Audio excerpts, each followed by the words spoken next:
one thing that I've learned that being right is super difficult because first you need to define what does it mean to be right. Oh man. Epistemology, man. Epistemology. Oh, so rough.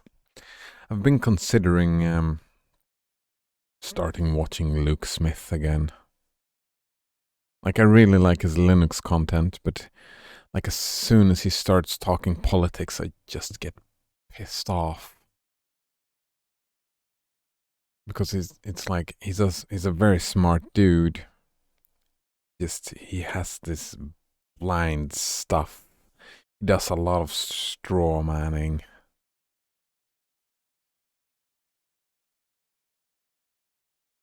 And I want to find like a right winger, clever right winger YouTuber, like to somehow balance out. Do you know of any good right winger YouTubers?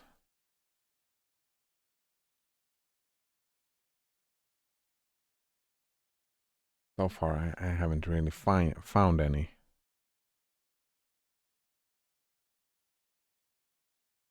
Just to manage my filter bubbling.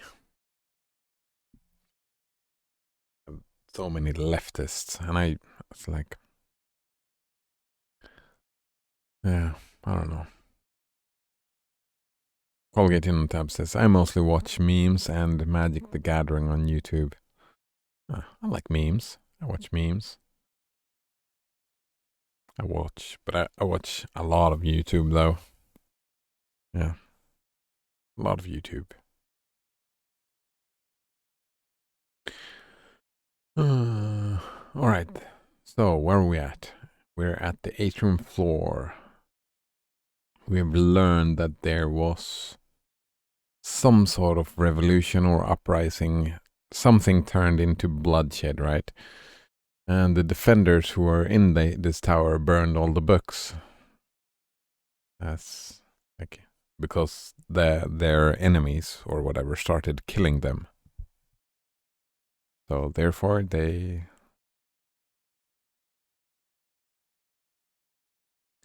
So I'm guessing now, since I think I've been in most places, I did get this thing. I don't know what that is good for, but let's sift through the ash, I suppose. Since we don't have any idea of the motivations of the person, so we might as well sift. Atrium floor pages, alright. I waded through the ash, hands sifting charred fragments of history, names, dates, time and place, now meaningless in their separation. Search further. I tore through page after page, drunk on the prospect of discovery.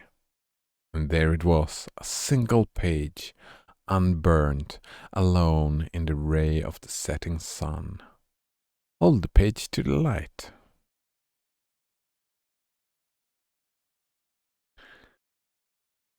I rose, read. It held in perfect detail an illustration of a 7-petaled rose. Let's take the page.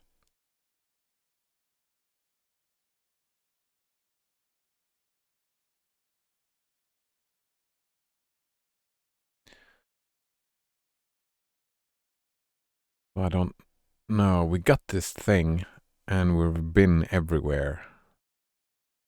What happens when I click this? Yeah, nothing happens, right? Yep, nothing happens. So where are we going? Are we ascending the staircase again? We've been out on the balcony. We got this thing, so we ascend again. And we come to this dark hallway.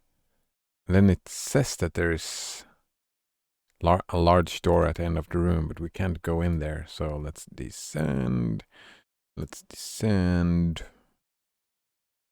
What about the atrium hallway? Oh, activate memory. New memory. All right. So activate memory. They say it's all about to end. No. They say that the first casualty of war is truth. Who says that? That's an interesting statement. First casualty of war is the truth. I've never been in a war.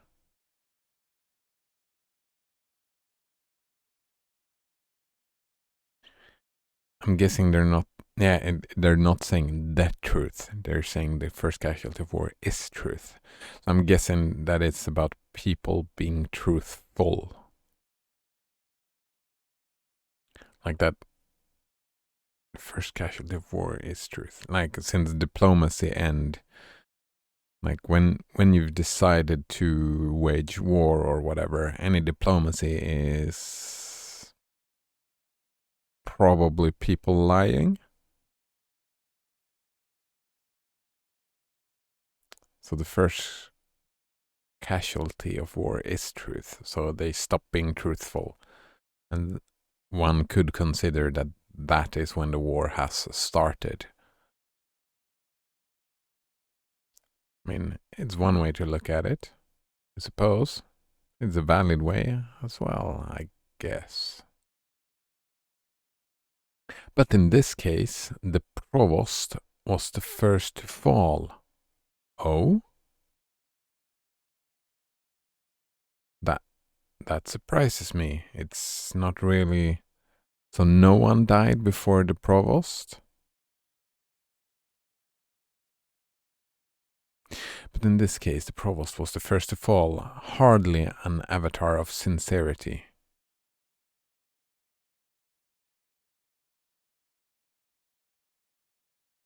Like if I remember correctly, and if I understood the earlier memory we got, the provost is the ruling. Either it's the ruler of the city, or it's,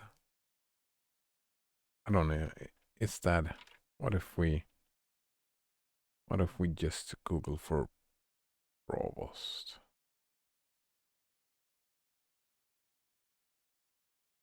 Is definition. Here we go. Chief dignitary of a collegiate or cathedral chapter. Oh. Or the chief magistrate of a Scottish burgh. The keeper of a prison. High-ranking university administrative officer. So it's the boss, right? It's not... That is interesting. So it's not really a city. Maybe it's something like we're in a... Oh, what's it called? Like a campus.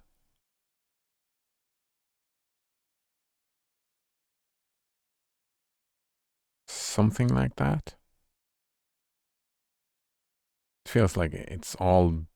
This whole place is built around like it's an organization, right? I get that feeling.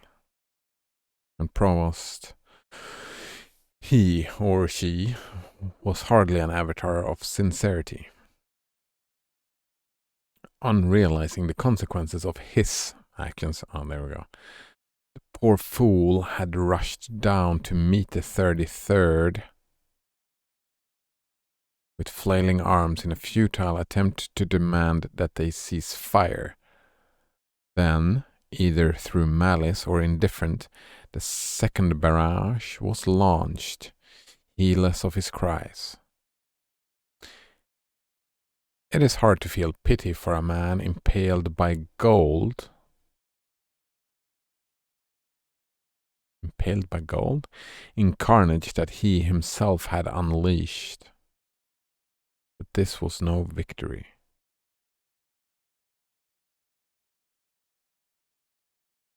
So... Yeah, they were talking about the attack, right?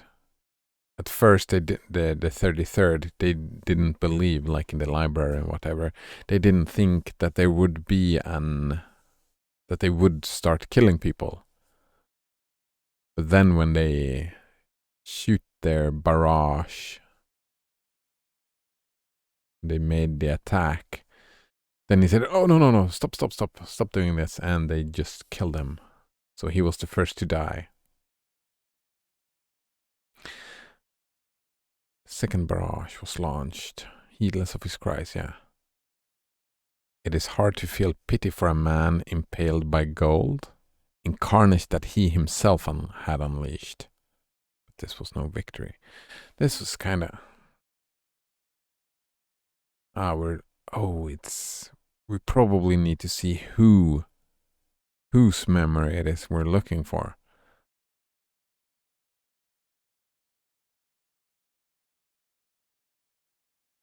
Like, this seems like it's someone not on the... It seems like this is someone on the offensive side. Right? It's hard to feel pity for a man impaled by gold. This person is claiming that the provost was the unleasher of the carnage. But it's like the first barrage made him say, "No, stop this." This person seems to claim that he is the aggressor somehow. But it wasn't a victory to kill him.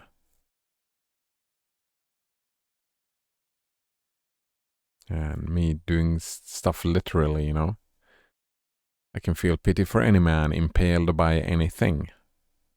But it's like he himself had unleashed it. You reap what you sow, right? I can feel pity for people in that way as well. I mean, usually, most of the time, like really the most, like we're talking almost always, people have good intentions. They just come from ignorance. So if they had good intentions, we could feel pity on them, right? Maybe he didn't have good intentions. It kind of seems like it, right? Since when they started shooting, he was like, "Oh, no, let's stop this."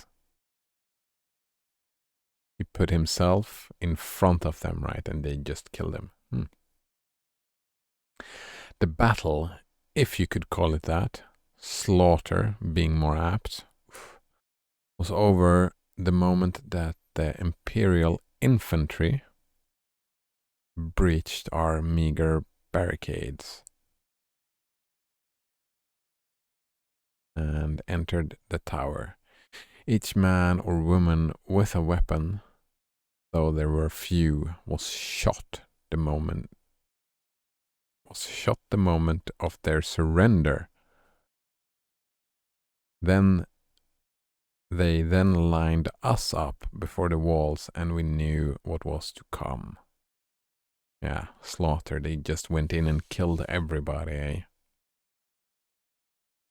It is here I stand, in full acceptance of my fate, but the bullets never come. An officer enters the hall and shouting a short phrase in German. All right. Something tells me this is the First World War. No, Second World War.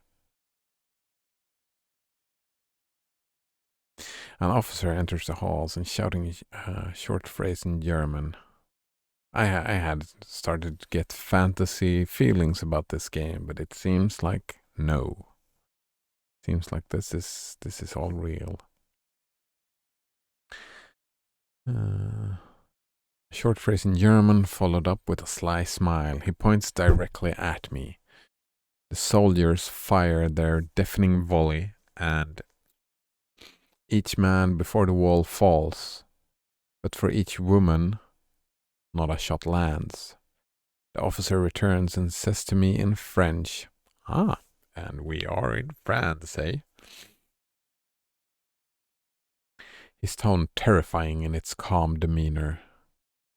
"We spared you for one reason alone. Because your republic would not. Wait, what? So, Republic. Fuck, I don't. History is not my strong suit. I feel like there's a lot of stuff I'm missing here. Oh, it says 1908 as well. No, this is the First World War, right? 1908 is not the Second World War.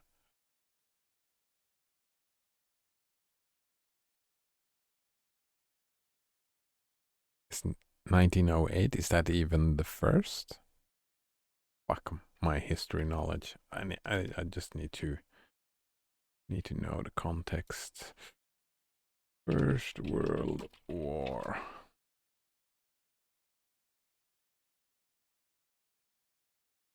Yeah. Yeah. So what happened in 1908 then?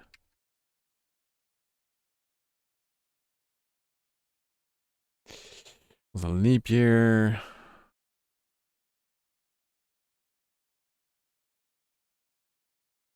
By topic. France. Events.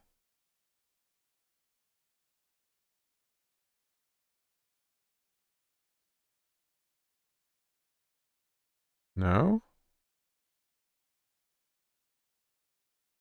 Births. No. Deaths. No talk of war here. What about Germany?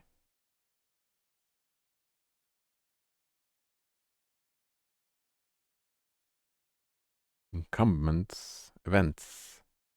First paper coffee filter. Melita Benze, huh? Maybe not though. There's not a world war. There doesn't seem to be any war between France and Germany.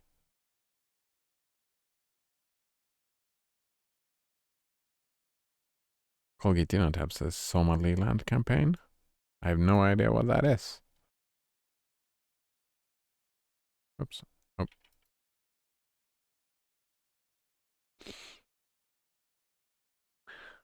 Somaliland campaign, also called the Anglo-Somali War or the Dervish War, was a series of military expeditions that took place between 19 and 1920, maybe. In Africa, yeah, there are places in Africa where they speak French, right? Hitting the dervishes led by Muhammad Abdullah Hassan, nicknamed Mad Mullah, although he was neither mad nor a mullah, against the British.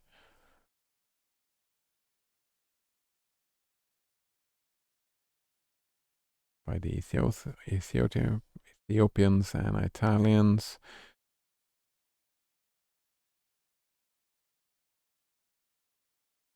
Maybe. It's German and French though. This doesn't seem to be German and French going on. Oh, Ottoman though. They spoke German, didn't they? The Ottomans.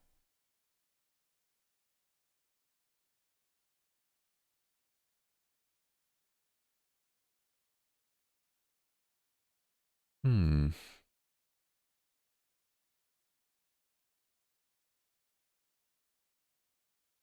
Maybe.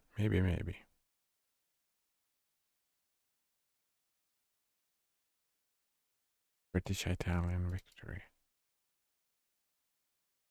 Belligerence.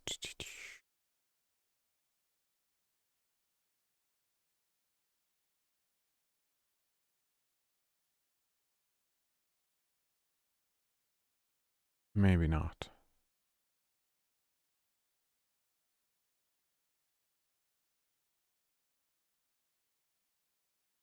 Holy Man's Rebellion involved France.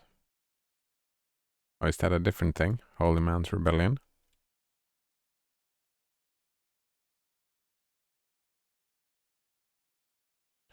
Plays between March 1901 and January 36.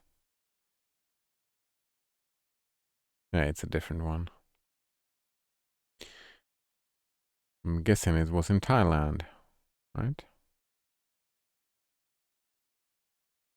Ah, French Indochine. Indonesian.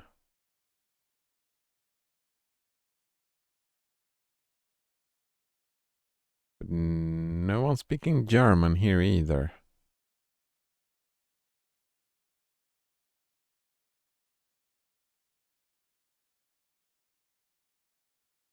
All right, maybe we'll get more information of where we are and stuff like that. There's no need to look for a mystery. Like we know there is a place. It's like they have a library. Maybe it's an and we have a tower with the library. We know that the provost, so it's like some sort of university or religious buildings, right? Some sort of that. But they were under attack. Like it started as an occupation, not as an uprising. Then, since they're speaking different languages, we have to assume that the first first casualty of war. So the war started on May 21st, 1908. So maybe wait, what was it again? May 21st. May 21st, 1908. Maybe it is just fictional.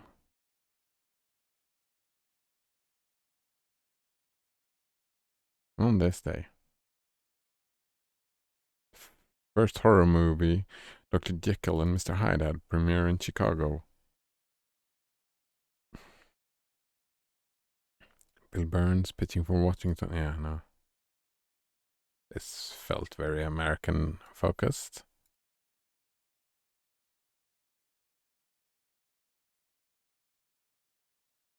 112 years ago. Oof. I mean, it doesn't have to be real, right? It's a fiction story.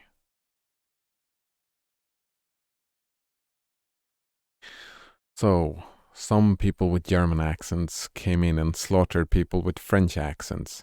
And the people with French accents had burned like books because they thought that that is what the German speaking people wanted. But I don't understand how someone can say that the provost had unleashed the carnage.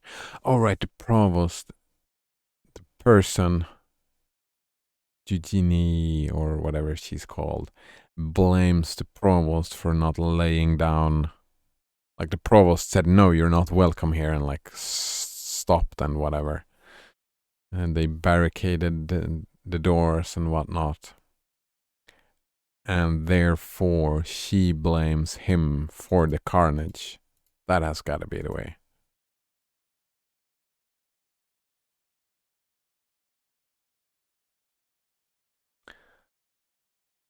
Spared you alone for one reason alone, because your republic would not.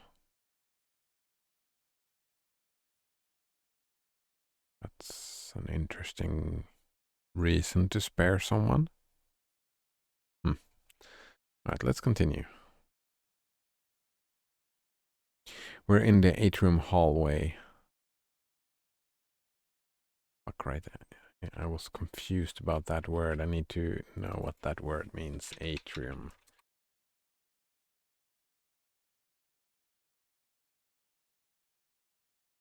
It's a chamber. Yeah. Not the heart. Atrium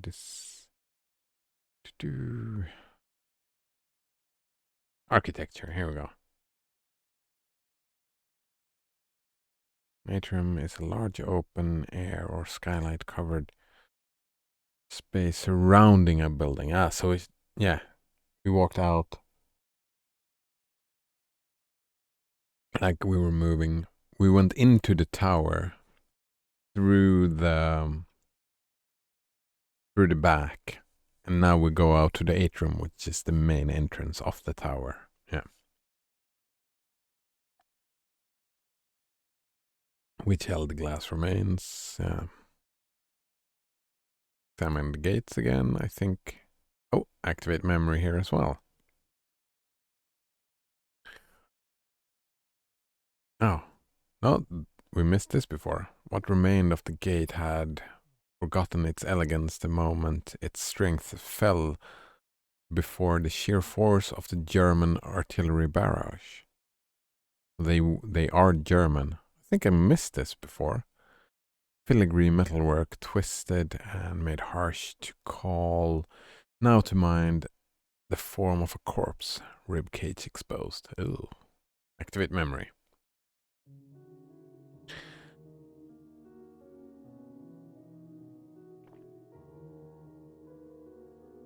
I stand in the livery of the nation of my birth,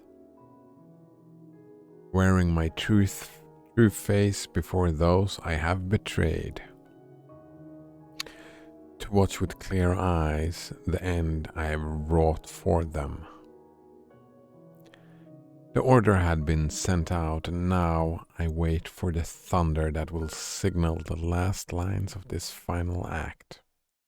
A moment of silence below the tower, then the command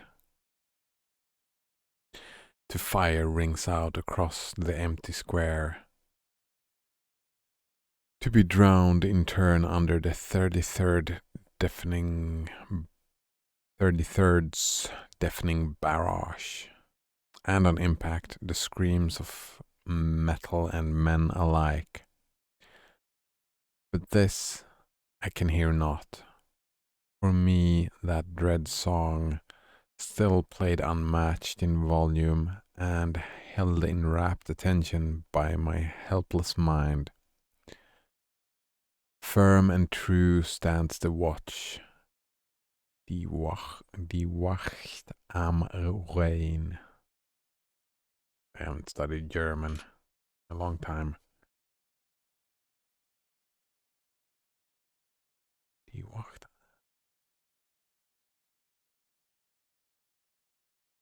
Marcel. Fifth.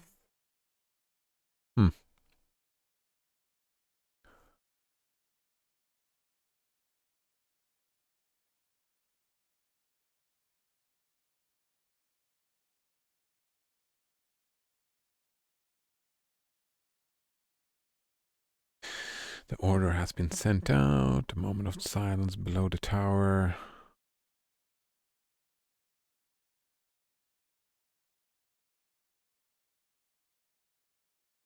I did not understand this bit at all. I'm guessing it's a German soldier. Yeah. It's speaking German, so.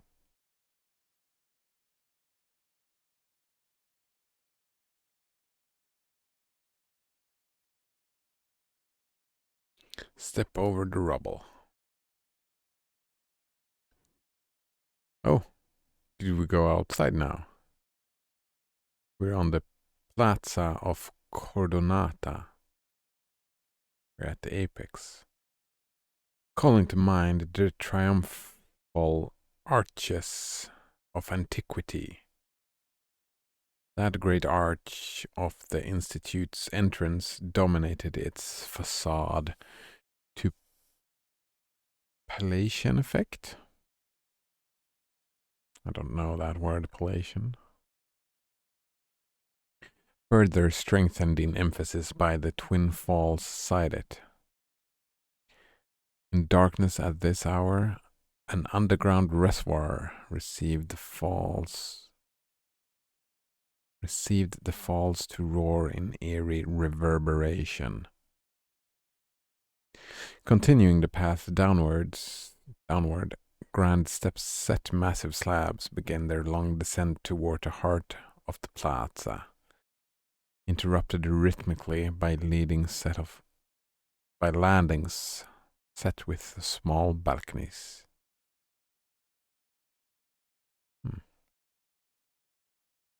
Palatian, like palace, says Bersuin of Gondor.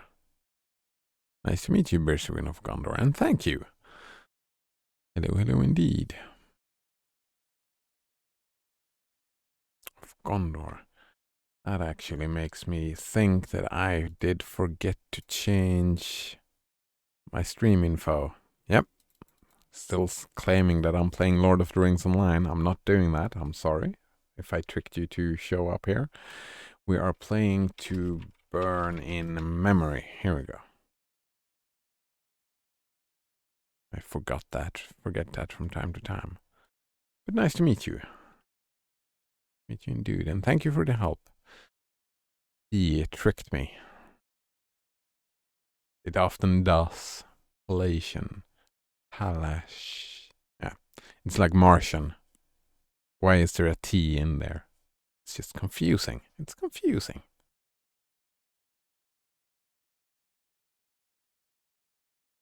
Yeah, it's an institute. Yeah, we are in an institute of some sort. I still don't know what kind of institute it is. I'm really convinced because now it feels less fantasy because we're talking about German people and French people. So the Twin Falls, I've been thinking waterfalls somehow emanating from the tower, but that doesn't seem to make any sense anymore because why would there be waterfalls from a tower? It's very strange.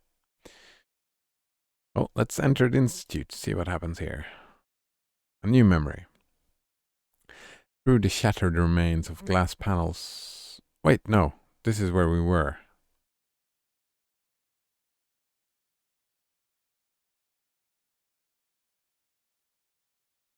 Right? Through the shattered remains of glass panels held aloft by ribs of steel.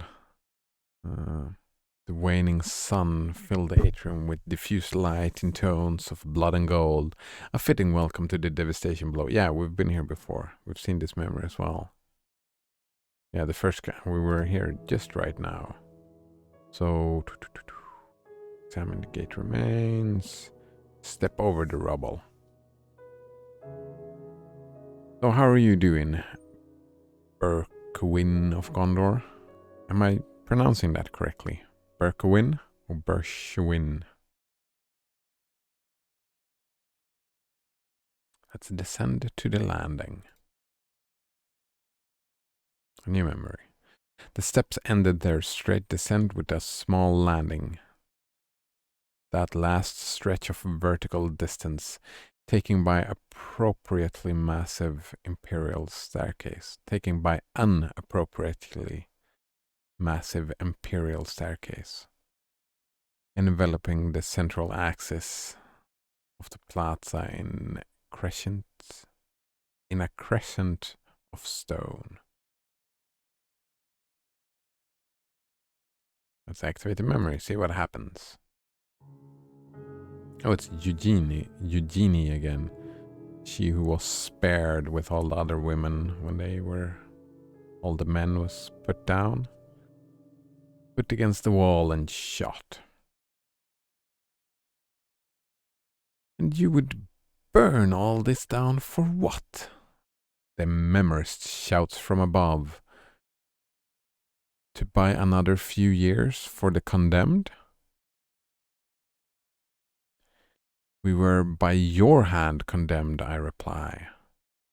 Now you ask us why we should want for more. Yeah, this is way earlier. This is like over a year before the thing, right? Berk. Like a berg, a tower, and win meaning winter. Meaning white, sorry. Berkwin. Berkwin. As the white towers of Gondor in Minas Tirith. Berkwin of Gondor.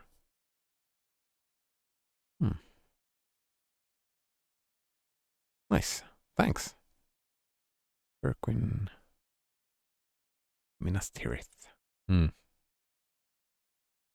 I wonder how long How old are those books? I kind of want to check that out. Lord of the Rings.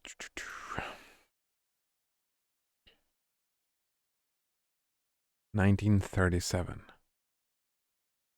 The set in Middle Earth. Sequel to no. Written in stages between so 49. Let's say 50. Ah, here we go. Yeah, publication dates. 54 even. And 55. So that would mean 2030. It's 75 years, right? Until it becomes, since they put it in the public domain. So unless they change something.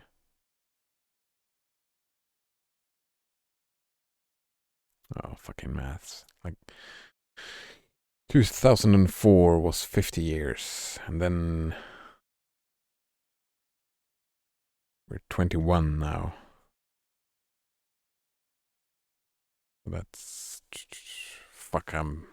Yeah, something. Yeah, it's a few more years, or it's in public domains if it's 75 years. Birkwin of Gondor says, I thought it was 50 years. Or is that just for music? Oh, actually, that's Lord of the Rings public domain.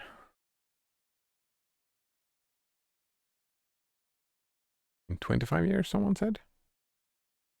They said this a year ago.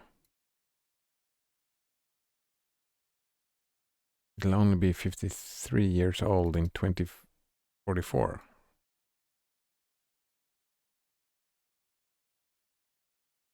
Wait, what?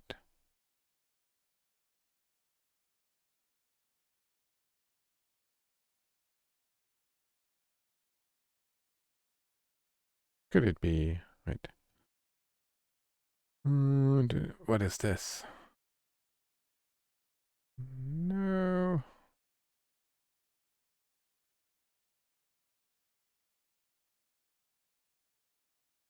When will copyright restrictions expire on The Lord of the Rings? Here we go.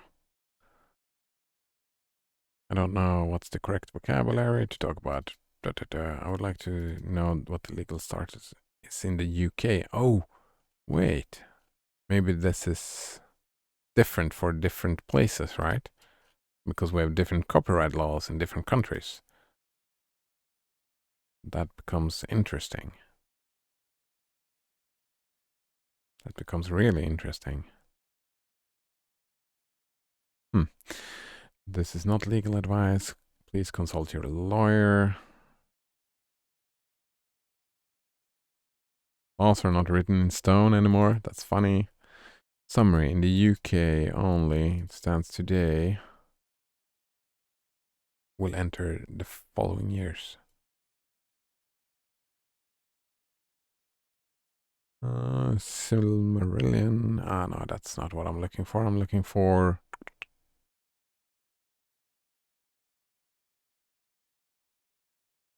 Where is it? Am I blind? The structure here is not very good. Like the Silmarillion. And then we have a new point in our pointed list. And then here we change to another book, right? The Unfinished Tales. But we're still in the same pointed list. And here he moves inwards. Didn't do that here. History of Middle Earth. It was published prior to Tolkien's death. 2044.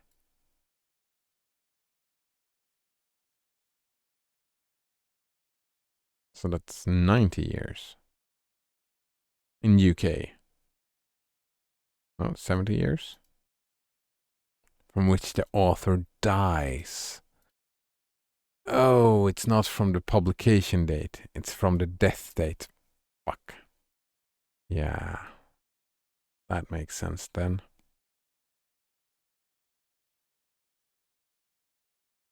All right, right.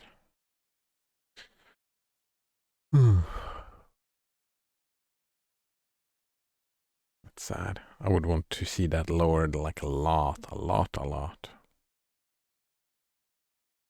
It would be fun to read the books on stream, but that won't happen.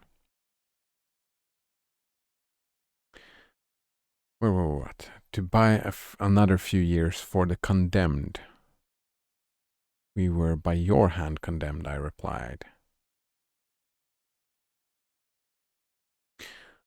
So this is like over a year, a little bit over a year before the Germans attacked or whatever.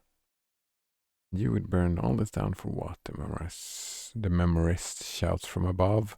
To buy another few years for the condemned. This makes it think like it is a religious place, right? Some kind of monastery or whatnot. No, there were. But she is a woman, right? I don't know if they have both monks and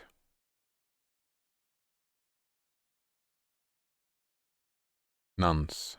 Maybe she's a nun? I don't know. We were by your hand condemned, I reply. And now you ask us why we should want for more. We could do nothing. Nothing, I interrupt. Nothing is all you do. All you think about. Is that how you see the world? As nothing? Precisely, he replies. No, they're not religious then. He's a nihilist. You say that. You say you possess nothing, want nothing. I continue breathless. A lie the size of the tower you stand before, I say. And of that tower I ask to put this lie to the test.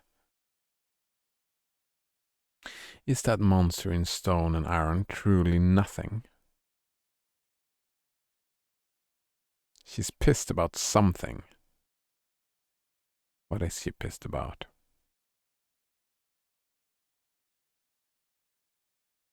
Fragments. We only get fragments. One way.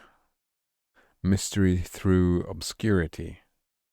Obfuscation. No? What's the word I'm looking for? Never mind. They're hiding it. They're hiding what's actually going on.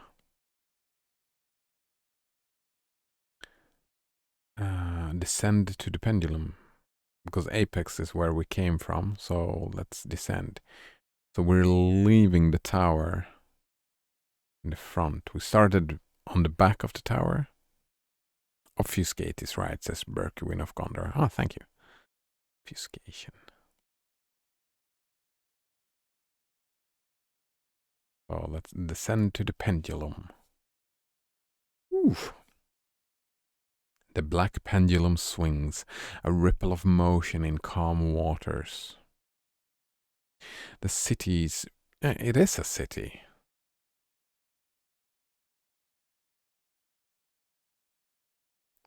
We're just following this place around then. Yeah, I thought I remember they're talking about a city.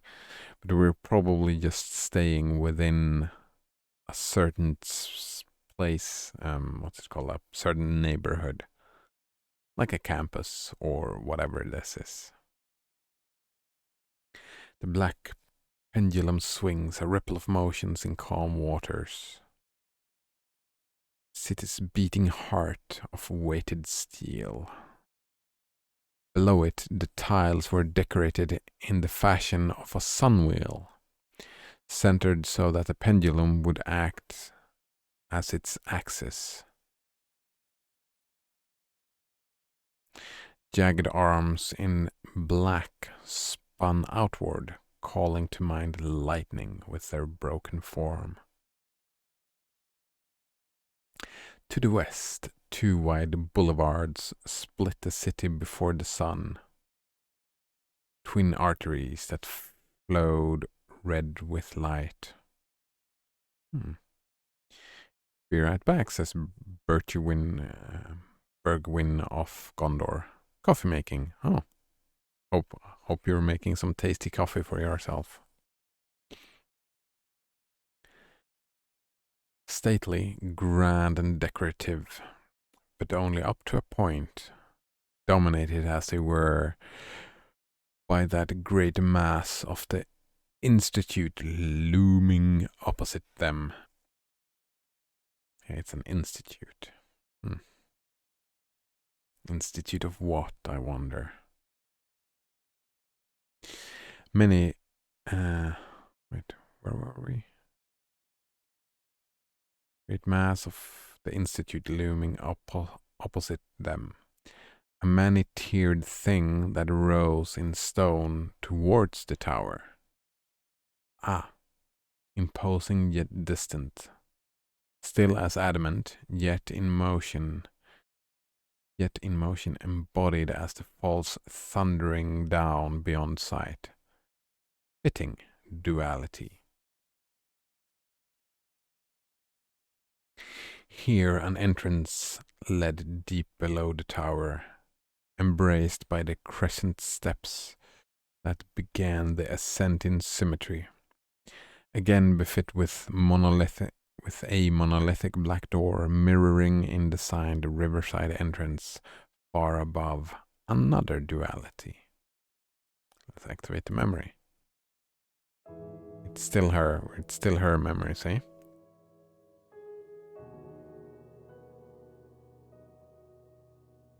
That old anarchist Kropotkin. Kropotkin. What kind of name is that?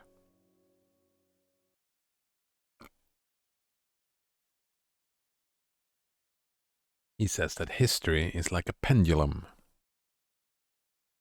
A long night of slumber, then the day breaks in motion as we cast off our chains.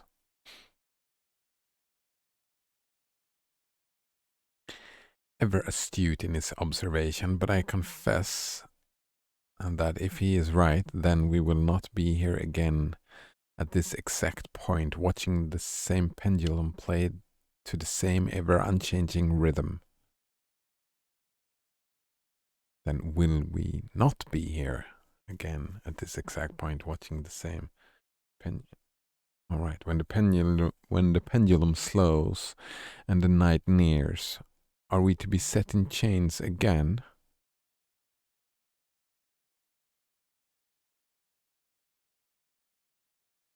I don't quite understand where we're going with this.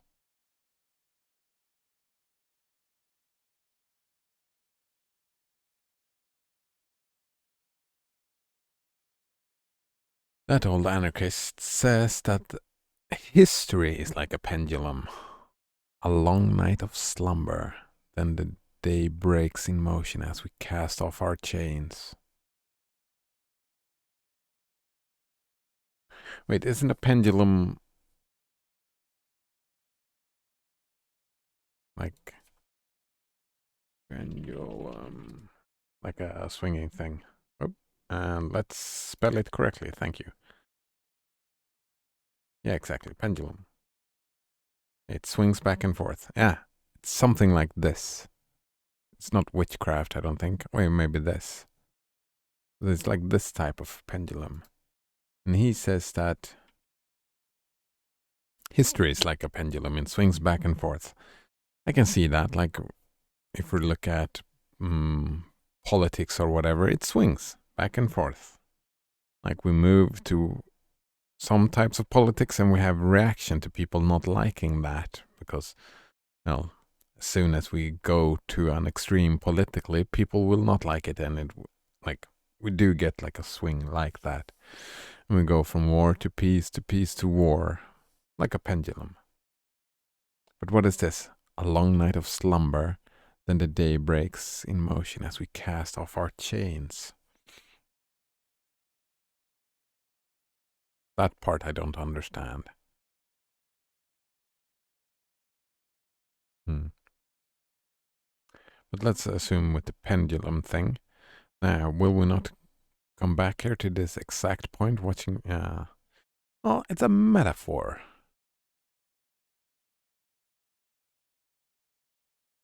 And like a lot of historians say that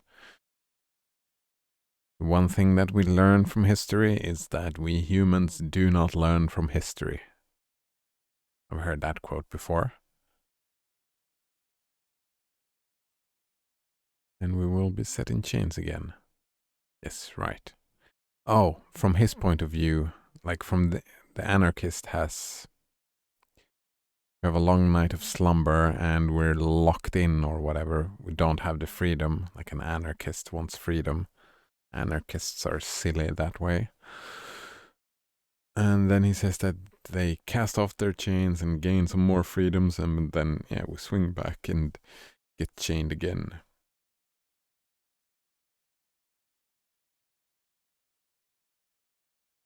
Doesn't necessarily mean the exact same point, though. The similar point. Similarities. We move back and forth. The pendulum was placed here at the heart of the city to remind of. Wait. The pendulum was placed here at the heart of the city to remind us of. No? Of us and instill in us the ideology of poverty in motion. I reject this and say instead that to see history in cycles is to resign change to a pattern set long ago. In short, it is to remain still. Shit, I spent a long time creating these sentences. Remind us and instill in us the ideology of poverty in motion. What ideology is that? Poverty in motion.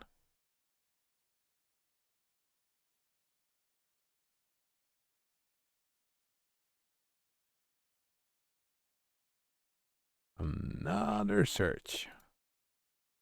Poverty in motion.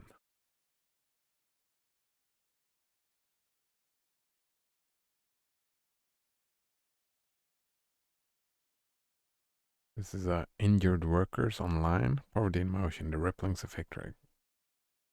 That is not quite what I'm looking for. I'm looking for an ideology.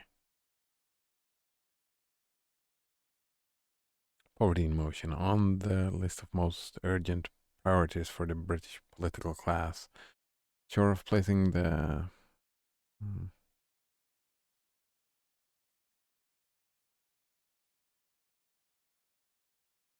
DJ Bass, Poverty in Motion. Don't quite understand. Ideology of poverty in motion. I've been talking a bit about ideologies in the story so far, but I still haven't understood any ideological views that I might have. Well, they're studying history. Like, it feels like we are in a campus focused on studying history. That is why burning the books was such a big deal for them, I suppose. It was such a, yeah. Can you imagine that? Working in a library, being a history nerd, and then being pushed to where you make the decision to burn the books. Bergwin of Gondor is trying to fathom my nationality by my accent. Do you want to guess, or do you want me to tell you? Or do you want to try some more and figure it out? I don't want to ruin your fun, so to speak. I don't mind answering. I can make it thicker so it becomes way easier to guess if I lay it on thick and make the accent really, really obvious. It might be easier to guess then. If you want that as a hint, if you still can't figure it out. As a stepping stone, I suppose, as a game.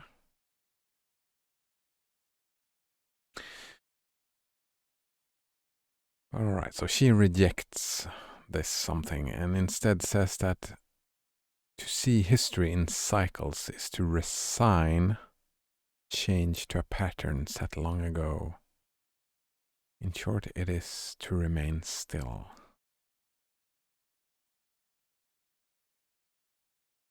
Yeah, like history doesn't. Well, history does change because we, the readers, change. Berkowin of Gondor says there's a touch of Finnish or maybe Estonian. Nope.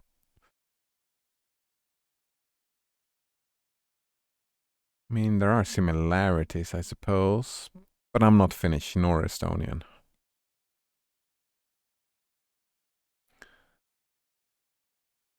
We are in Europe, though, so that's close enough, I suppose.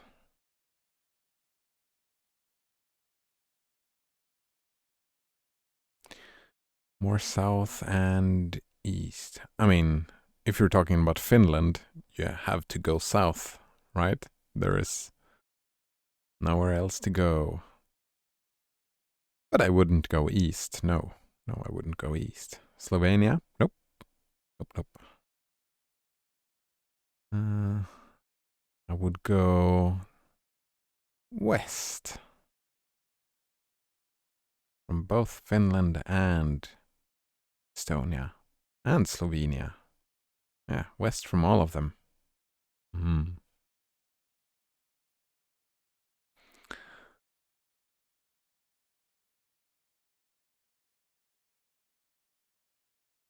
To see history in cycles is to resign change to a pattern set long ago. In short, it is to, what is to remain still? In short, it. What are you referring to here? It. History? Remain still? Or should poverty remain still? Oh, I'm so confused by this. It's difficult reading. Words, all words.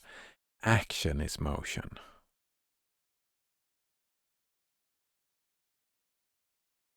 I agree with that. Action is motion. But here I sit and write, and writing is merely the threat and dream of action. Writing is merely the threat and dream of action. Yeah, sure. Well, threat is like, I don't know about that. Threat and dream of action? Maybe they are. Threat and dream of action.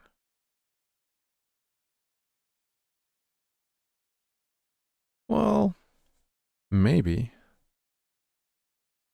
That's an interesting way of looking at writing.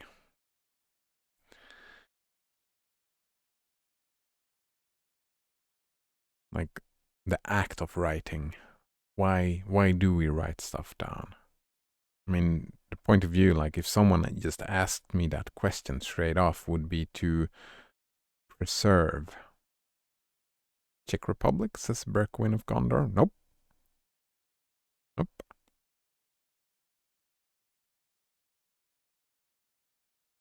None of the, like the Baltic countries are all wrong.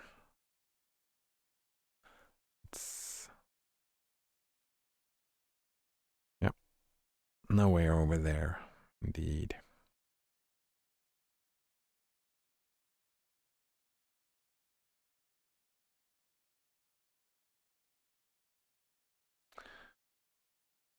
Where was I? Right, yeah, I would say it'd been like writing. It's an aid to memory, right? To pass down knowledge would have been my answer.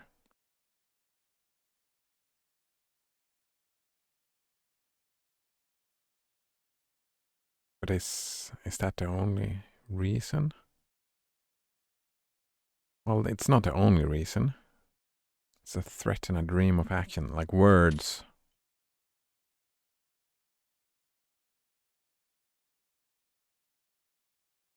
Words are not motion, you're sitting still. But they will, like the words will lead to action in the future. That is the hope, well, the threat or the dream of the writer, I'm thinking. Berkwin of Gondor says, lol, I've failed miserably, Austria. I can see Austria. I like the Austrian accent. What if I speak like this? Then my accent becomes very, very much more easy to recognize. It is still not super easy, but it might be easier. And I think I'm laying it out so thick that to me it sounds like not where I'm from, but from a neighboring country. For me, it sounds like it's from a neighboring country. But that was laying it on thick. I'm not very good at playing with accents, just playing around with it. I'm not a good actor, to put it like that. But maybe it became easier for you with that thickness.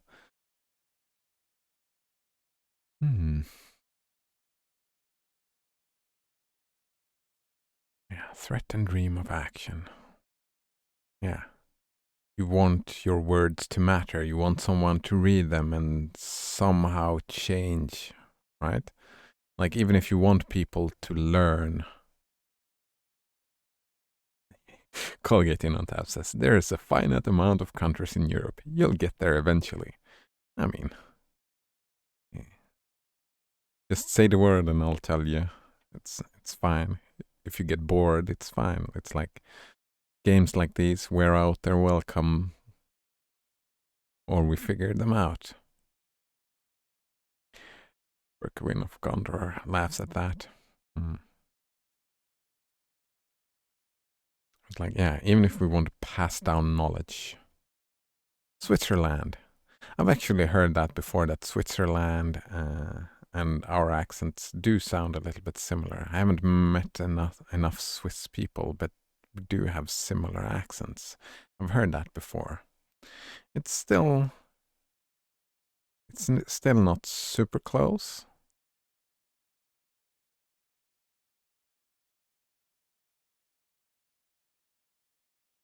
But I think it's closer than your other guesses, like geographically speaking. Not all of them. There's been one guess that has been closer than all the others. Way closer than all the others. You have done enough guesses for me to say that without you having no idea what I'm talking about. I'm feeling a little bit mean now.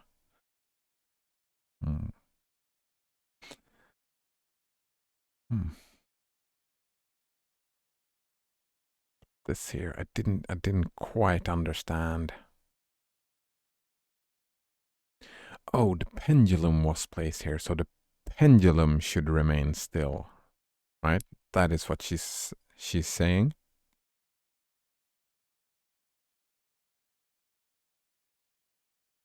The pendulum shouldn't swing back and forth. She rejects that it shows poverty in motion.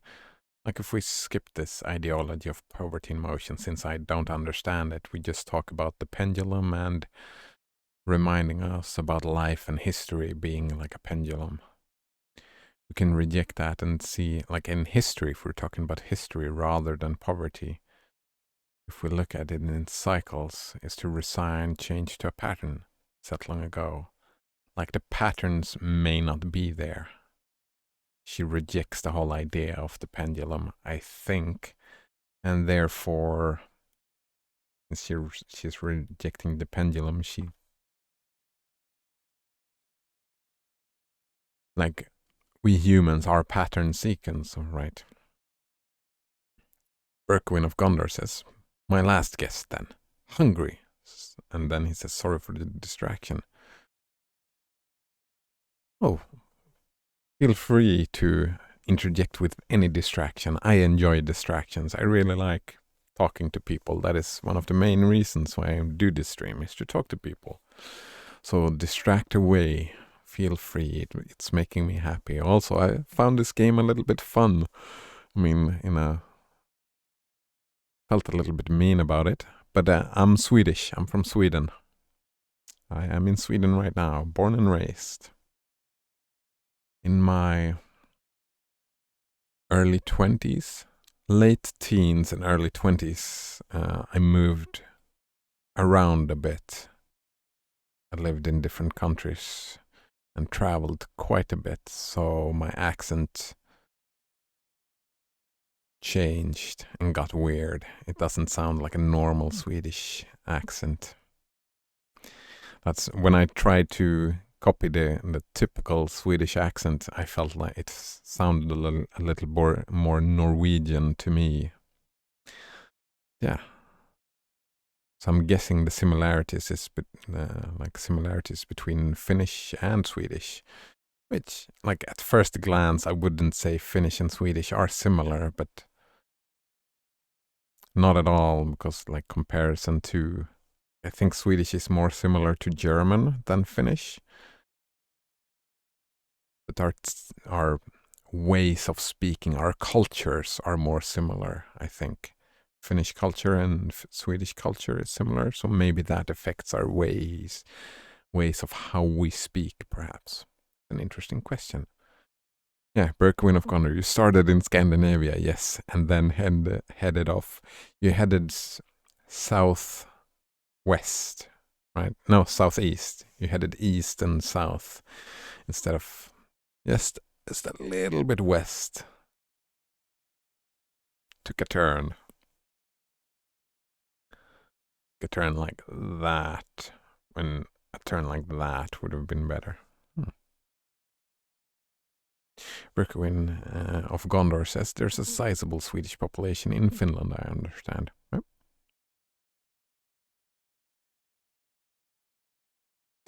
And there's a sizable Finnish population in Sweden as well. Like, I don't know the percentages, but something like that. Colgate in on tap says, oh, you didn't. Finland is not part of Scandinavia. Oh, wouldn't you consider Finland part of Scandinavia? What is Scandinavia? Only Sweden, Norway, Denmark, Iceland? It's very weird, the Scandinavia thing. Scandinavia. Here we go. Scandinavian countries. Britannica. What are this? World Atlas.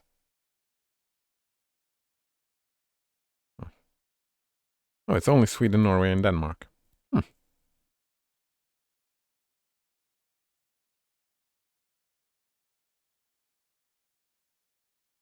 Greenland is not. Scandinavia is quite small. I think we like to be inclusive, so like the Nordic countries.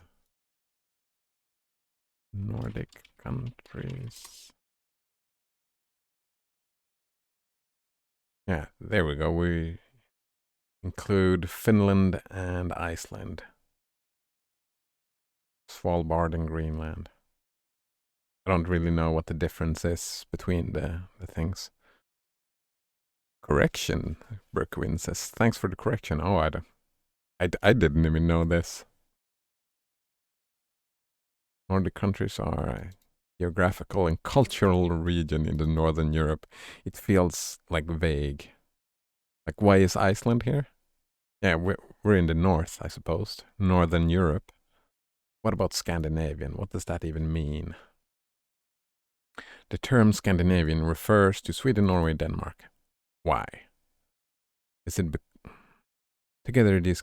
Well, we have almost the same language. I'm guessing that is it. Like we're so similar, Sweden, Norway, Denmark, having the same language. Yeah, together these countries form the Scandinavian Peninsula. Oh, is it a geographic thing, maybe?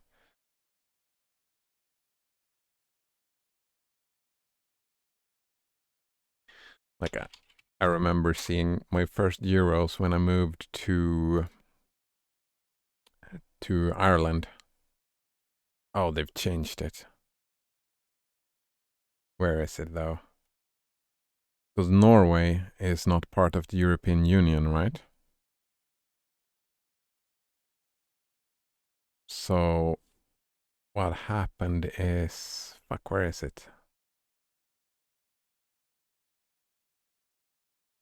Yeah, they've changed it. Ah, here they haven't changed it.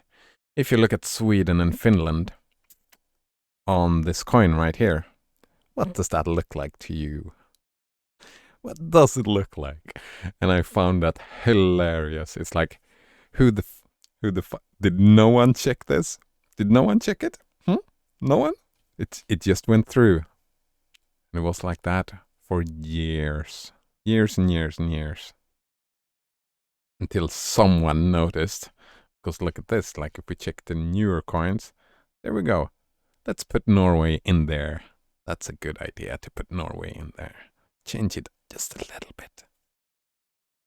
Colgate Innotab says the Scandinavian mountains. Oh. Oh, it's a mountain range. All right, all right. Well, Denmark doesn't have any mountains. I don't think.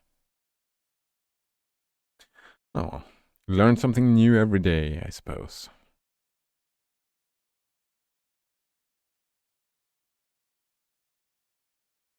It's a very poetic story, this. Very poetic.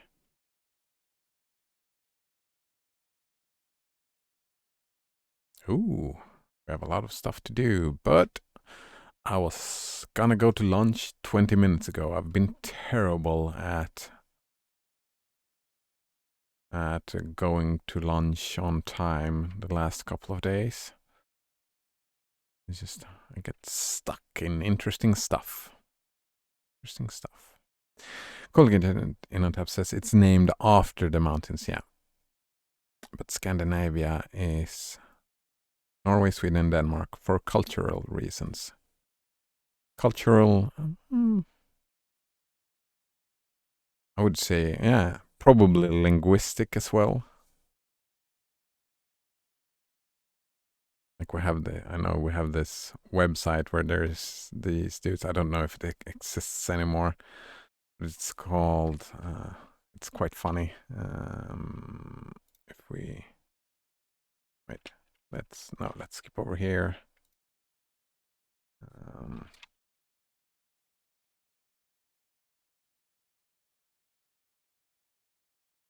No.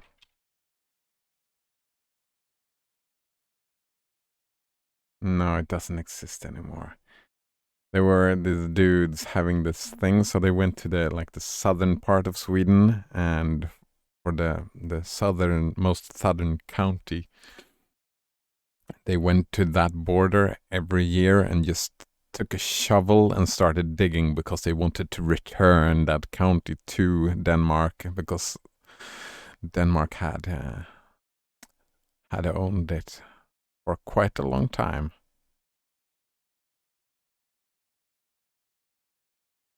Oh, no, that's fine, fine indeed.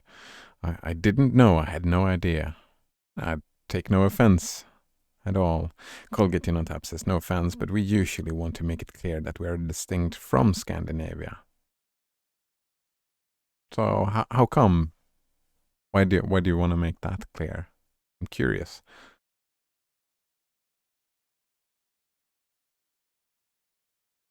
Berkwin of Gondor says none taken. It's always good to be corrected. I agree, and I'm curious as well.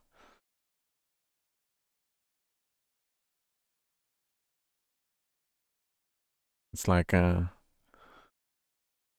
lot of people that doesn't know Europe geography and stuff like that usually mix together Sweden and Switzerland, and that is also where I've heard we have similar accents.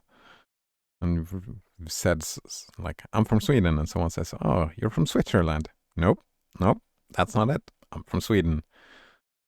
I like to make that clear, the distinction. But I wonder why. It's interesting. Well, it is cultural differences. We don't identify with Scandinavian culture. Yeah, I can see that.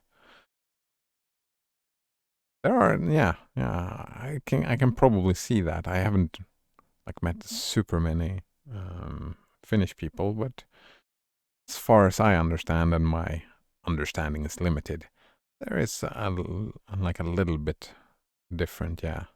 Like the language makes it a little bit, stuff like that. Fennoscandia is Scandinavia plus Finland. And we can say the Nordic countries to just get Iceland in there as well. And that makes sense as well, that Iceland, it has its own thing a little bit more, while Norway, Sweden, Denmark is very similar. Nordic countries are Finland, Scandinavia plus Iceland, yeah. And Greenland as well, right? Greenland didn't count in those others. It's so fucking weird. Greenland, that whole thing.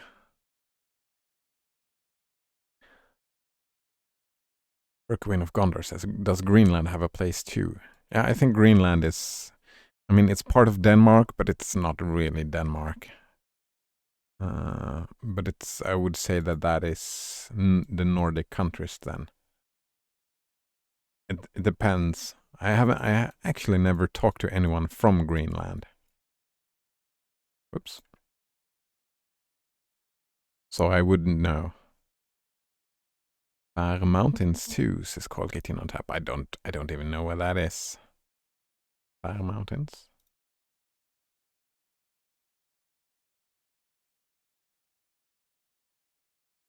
Oh, right.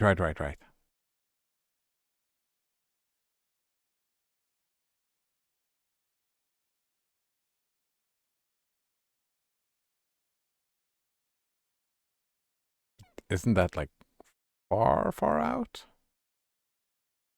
Actually, let's quit this out.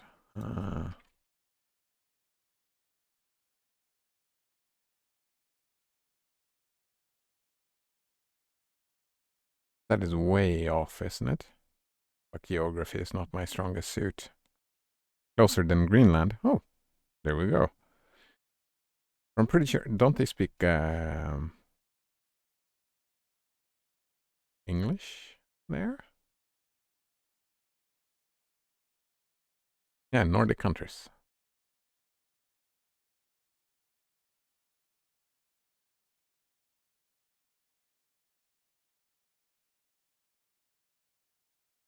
Yeah.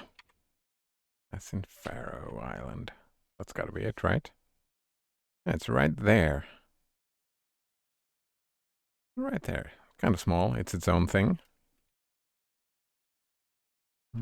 Language. No, they have their own language, and they have Danish, so it's part of Denmark as well.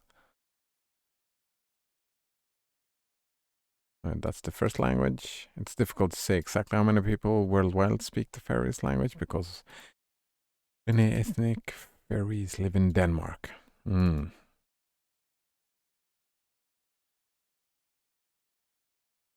Interesting indeed. What should I do with this?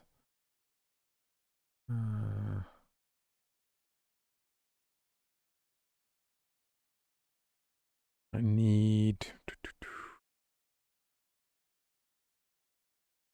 to put this somewhere. Should I just like put it right in here next to the Libre Game Wiki? Is it in the Libre Game Wiki? Dungeon. Ah, yeah, there it is.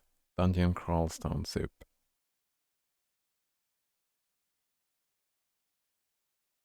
There's so many Libre games. So many free games, open source games.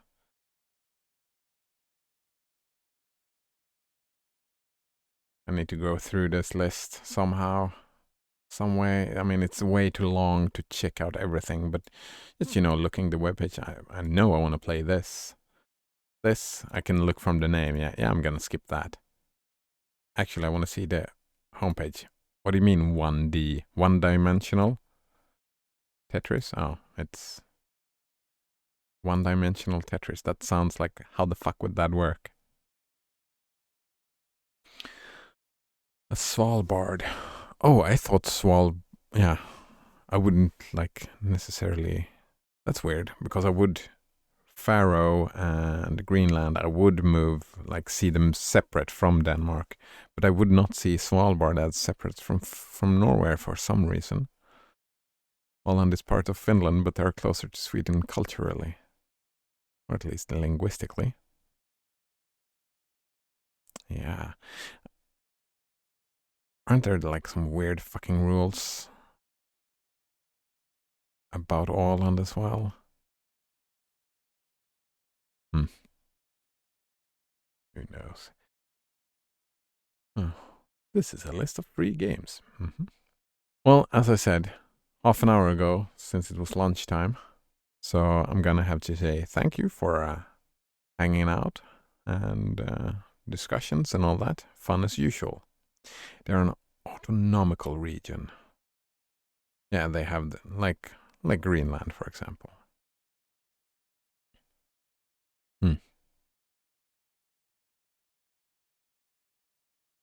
Interesting stuff. Nice to meet you as well, Berkowin of Gondor. Nice to meet you indeed. Maybe see you next time. Cheers.